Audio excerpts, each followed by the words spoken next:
जब उन दिनों महामारी फैली तो मिर्जा गालिब ने कहा कि ये पहली दफा नहीं है कि विश्व किसी महामारी से जूझ रहा हो।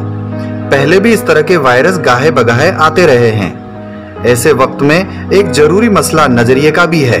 इसलिए जब जब वबा यानी महामारी फैली, उस समय के महान लोगों ने अपने ख्याल जाहिर किए।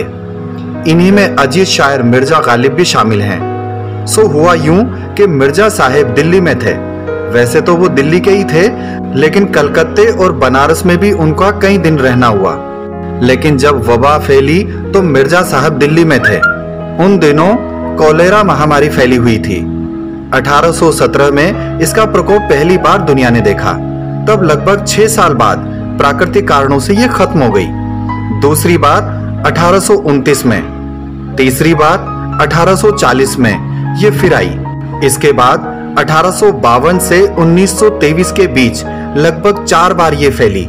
मिर्जा गालिब के साथ यूं हुआ कि लगभग 1868 में इसी महामारी के दौर में वे घर के बाहर निकलने को हुए तो घबराई हुई बेगम ने टोका कि जल्दी लौट आना, बाहर वबा फैली हुई है।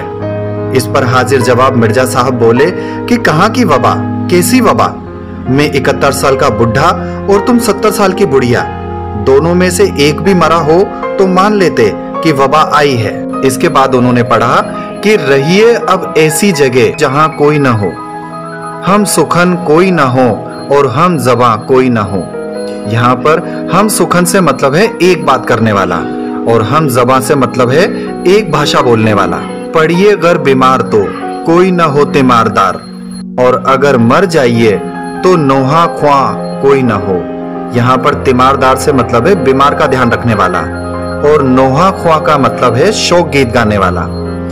इन दोनों पदों से यही मतलब निकलता है कि जब जब भी वायरस फैला है तब तब इसी तरह की परिस्थितियां जन्म लेती रही हैं। So stay home, stay safe.